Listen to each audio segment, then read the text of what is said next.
자, 안녕하세요. 3D맥스 2016 강사 김남훈입니다. 자, 오늘은 운동학에 대한 개념을 설명을 드리겠습니다. 자, 우리는 맥스에서 기본적인 운동학은 전운동학과 역운동학.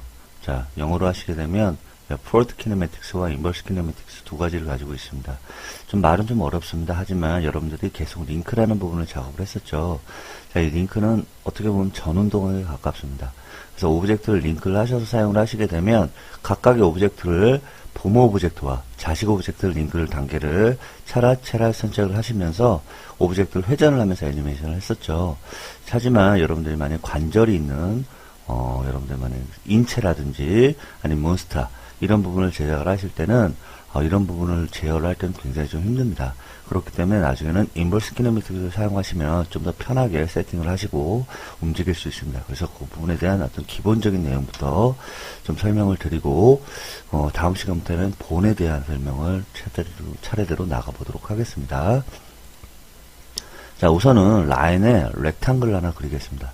자, 렉탱글을 그리셔서 체인 형태를 만들어 볼 텐데 오른쪽 버튼을 하셔서 에디터블 스플라인을 한번 들어가겠습니다. 자, 모디파이 리스트 좀 기니까 이걸 잠시만 꺼놓겠습니다. 자, 버텍스를 가셔서 모든 라인을 좀 동그랗게 필렛이라는 명으로 동그랗게 이렇게 말아주겠습니다. 자, 말아주죠. 자, 체인을 하기에는 좀 너무 얇습니다. 네, 그렇기 때문에 우리가 렌더링이라는 파트에서 이네이블 렌더러, 자, 렌더링은 안 할 거지만 그래도 체크를 하겠습니다. 뷰포트.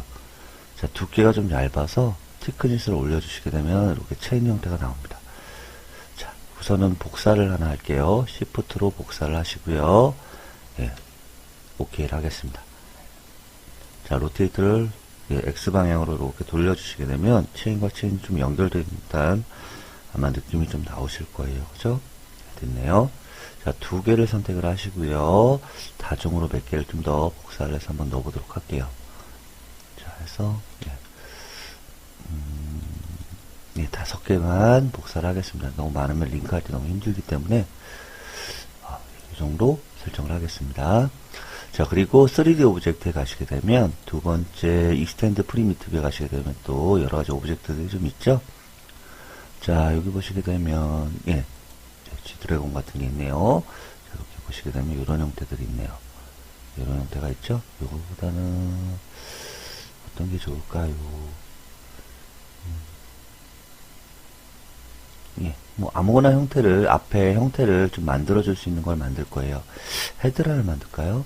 네, 헤드라를 만드시면 이렇게 앞에 피조체가 나오는데 이 피조체는 이렇게 형태를 바꾸시게 되면 이렇게 앞에 그 철퇴 같은 느낌의 이런 느낌이 나오실 겁니다. 자, 우선 좀 확대를 좀 해서 링크를 거실 텐데 링크 방향은 여기서 이쪽으로 할 겁니다. 그래서 부모 오브젝트와 자식 오브젝트 상태를 이렇게 나눠줄 건데 그래서 나중에 이 부분을 자꾸 움직이시면 모든 체인이 움직일 수 있도록 링크를 걸어가는 순서를 맞춰주겠습니다. 자, 선택을 하시고요. 좀 확대를 하신 다음에 링크 하겠습니다. 자, 링크 하시고 또 링크 하겠습니다.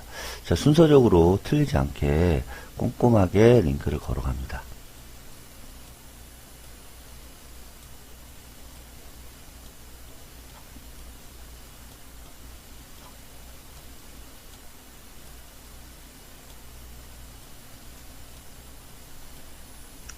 자, 다 걸었습니다.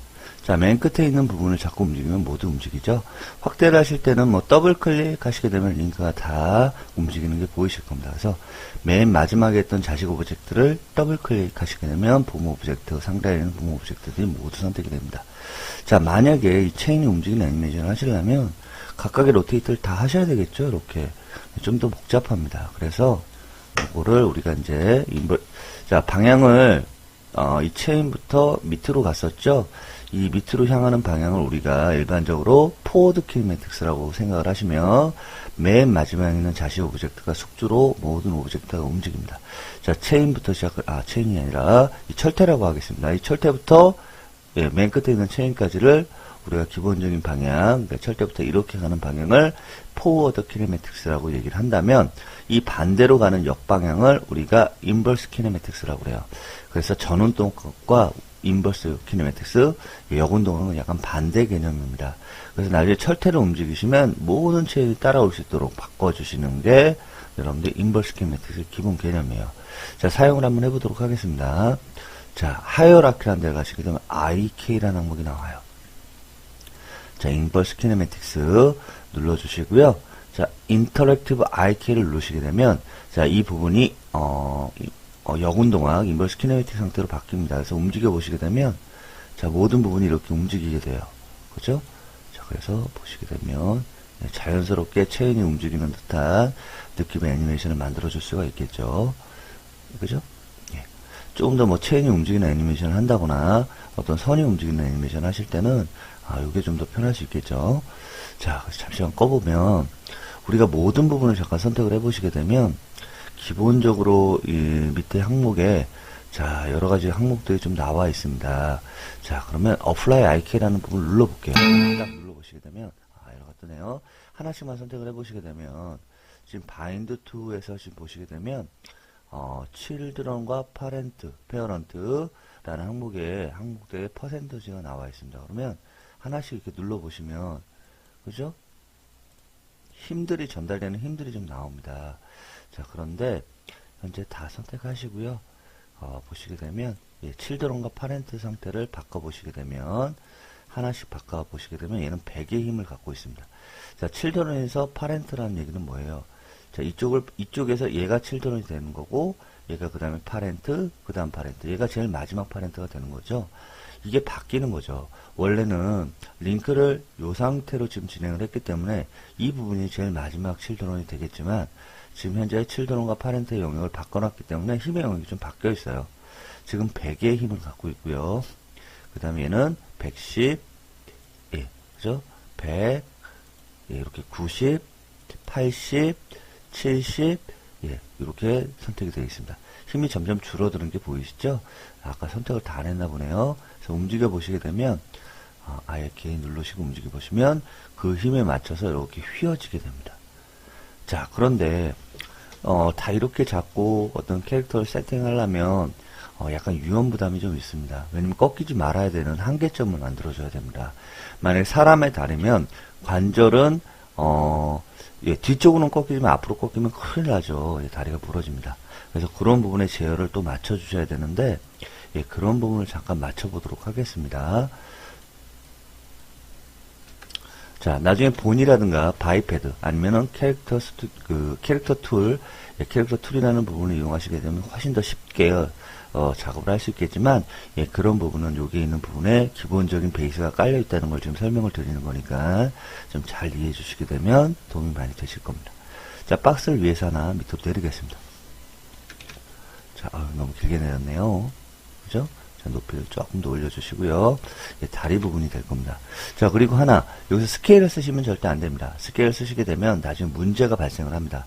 스케일 쓰실 때는 꼭 수정해서 뭐 높이 값을 수정한다거나 이렇게 수정을 하셔야 됩니다. 나중에 충돌이 일어나서 왜곡이 일어나니까 좀 조의하셔야 될 거예요. 자, 밑으로 하나 복사를 하시고요. 그럼 이 부분을 나중에 로테이트를 하시게 되면 이렇게 꺾여야 되겠죠? 이렇게 꺾이면 다리가 부러진 것처럼 돼 있잖아요. 맞춰주시고 박스를 앞에서 정면에서 앞으로 뽑아줍니다. 자, 그러면 이게 이제 다리가 되겠죠? 이거 좀 너무 긴가요? 이렇게 맞춰줍니다. 자, 그러면 링크 방향을 걸어줄 텐데, 자, 나중에 뭐 IK 절보라든가 이런 형태도 있긴 있지만, 자, 우선 링크라는 부분으로 링크를 걸어주겠습니다. 됐죠? 자, 그러시면 얘를 자꾸 움직이시면 모든 게 움직이려면 어떻게 돼요? 인터랙트 아이템을 갖고 움직여주면 움직여질 거 아니에요. 그죠? 근데 다리가 움직이는 각도하고는 전혀 다르게 원하는 방향이 아닌 방향으로 이동이 되는 현상이 보여집니다. 그래서 이 부분의 각도를 여러분들이 좀 수정을 하셔야 돼요. 자, 그래서 하나씩 선택을 하시게 되면 모션이라는 부분에 여러 가지 항목도 나와 있고 IK라는 부분에 여러 가지 또 항목들이 나와 있습니다. 그래서 이 부분을 여러분들 제어를 하시는 부분이 밑에 가시면 로테이션, 조인트라는 부분도 나와 있습니다. 자, 모션이라는 부분과 이 부분을 같이 나중에 사용을 하시게 되면 다리가 걸을 때 골반 자체가 따라가게 또 움직여줄 수도 있습니다. 자, 그래서 여러 가지 같이 사용을 하실 텐데, 자, 회전축을 잠깐 볼게요. X라고 되어 있습니다. X를 from과 to라고 나와 있고 limit라고 되어 있죠. 자, 만약 사용을 할 거면 체크를 꼭 하셔야 됩니다. 움직여보면 이게 회전축이 여기네요. 그죠? 여기를 사용하셔야 되겠죠. 그래서 리미트 값을 체크를 해주시고, 저는 얘를 여기서부터 여기까지만 움직여 줄 거예요. 라고 제어를 걸어준다는 얘기죠. 자, Y축도 마찬가지입니다. Y축도 제어를 걸어주시는데, 요 정도에서, 요 정도까지만 쓰겠습니다. 자, Z축은, 요건데, 요것도, Z축은 좀 뺄까요? 자, 안 사용하시려면 액티브 버튼을 끄시면 됩니다. 자, 두 번째 버튼입니다. 이 버튼도 역시 마찬가지죠. 자, 프롬을 요 정도에서, 요 X축을 쓰시면 안 되겠네요. 그죠? 쓰시면 안 되겠네요. 걸어주시고, 자, Y축도 끄고, 얘는 다 끄겠습니다. 제어를 다 끄겠습니다. 그러면 이쪽은 제어가 안 되겠죠. 근데 확인을 해보시려면 글씨를 클릭하시게 되면 보일 거예요. 아, 제어축이 여기군요. 그래서 글씨를 프롬이라는 글씨를 클릭하시면 보입니다. 얘는 안 보이죠? 얘도 마찬가지입니다. 클릭하시면 여기서부터 여기까지 제어가 되겠다는 얘기죠. 자, 여기서부터 여기까지. 자, 끄셔도 될 것 같긴 하지만, 자, 우선 볼게요. 자, 여기서부터, 여기까지. 여기까지. 그러면, 보이시죠? 제어를 걸어주신 상태에서 움직여주시면, 자, 옆에서 한번 보도록 할게요. 자, IK 키를 누르셔야 되니까, 여러분 인터랙트 IK를 누르시고요. 움직여보시면, 더 이상 꺾이지 않습니다. 그죠? 자, 애니메이션 하실 때 이렇게 움직이시면 훨씬 더 쉽게 애니메이션을 할 수가 있겠죠. 그죠? 자, 마찬가지예요. 그죠? 자, 이렇게 놓으시면 되겠죠? 한번 제가 확인을 좀 해볼까요? 자, 배웠으니까 밀러를 한번 해보겠습니다. 자, 밀러를 하셔서 카피를 하겠습니다. 자, 카피를 하시고, 자, 이쪽도 잘 돼 있나 확인을 해볼까요? IK라는 버튼 누르시고, 움직여보시면, 야, 이쪽도 잘 돼 있죠? 자, 여기까지 좀 넣으시고, 여기도, 역시 잘 돼 있네요. 자, 잘 돼 있네요. 그죠? 자, 더미를 중간에 하나 만들어 주겠습니다. 더미를 왜 만들었을까요? 한번 컨테인트하고 같이 한번 보도록 하려고 하는 거죠. 자, 중간에 하나 만들어 주시고요. 자, 본회의 할 때 한번 다시 설명을 드릴 겁니다. 자, 그 다음에 다리를 이쪽에다 링크를 걸어줍니다. 자, 여기도 역시 링크를 걸어줍니다. 아, 이거 더미가 없어서 좀 힘들겠는데. 자, 애니메이션 할게요. 애니메이션 하셔서 더미를 앞으로 쭉 당겨주는데, 더미를 좀 당겨줍니다. 그 다음에 얘를 앞으로 이렇게 해서 당겨줄 건데, 자, 바로 당겨주시면 안 되겠죠? 어떻게 하셔야 돼요? 인터랙트 아비키를 누르시고 올려줍니다. 자, 그럼 돌아가죠? 자, 이쪽도 제어를 하셔야 된다는 얘기입니다. 자, 그래서 이 애니메이션을 만드는 게 굉장히 좀 시간이 많이 걸려요. 그죠? 자, 이 부분을 나중에 제어를 하실 때도 로테이션 쪽을 다 꺼주셔야 됩니다. 그죠? 다 꺼주셔야 나중에 움직여졌을 때 확인을 해보시게 되면, 그죠? 이렇게 됩니다. 좀 버그가 생기는데, 자, 밀러를 해서 좀 그런 경우가 좀 생기긴 합니다. 그래서 여러분들 나중에 이 부분을 이용해서 작업을 하실 때는 밀러보다는 새로 만드시는 게 좀 가장 편할 수 있습니다. 자, 본을 이용해서 나중에 걸어가는 애니메이션을 하시겠지만, 자, 요거 조금 복사한 게 좀 에러가 뜨니까 요걸 갖고 보시게 되면, 자, 나중에 이 부분을 움직여서 애니메이션, 우리는 앞으로 전진하면서 애니메이션을 하시면서 걸어가는 애니메이션을 나중에 작업을 할 수도 있습니다. 자, 그리고 IK 같은 경우는 복사를 치거나 밀러를 하시면 좀 안 된다는 거 좀 주의 깊게 이해를 하시면 될 것 같습니다. 자, 다음 시간부터는 본을 이용하시게 되면 여기 있는 부분에 밑에 있는 부분 사용을 안 하시고 나중에 절버라는 개념을 사용하시면 더 쉽게 작업을 할 수 있습니다. 자, 이번 시간에서 가장 중요한 부분은요, 포워드 키네매틱스와 인버스 키네매틱스는 반대의 운동항이고, 자, 인버스 키네매틱스가 어떻게 보면 좀 움직이기가 좀 편하시죠? 그래서 요걸 갖다 나중에 애니메이션에 적용을 하시고 이걸 본 형태로 나중에 사용을 하실 거니까요. 잘 알고 이해를 해주시면 될 것 같습니다. 자, 오늘 하루 수고하셨습니다.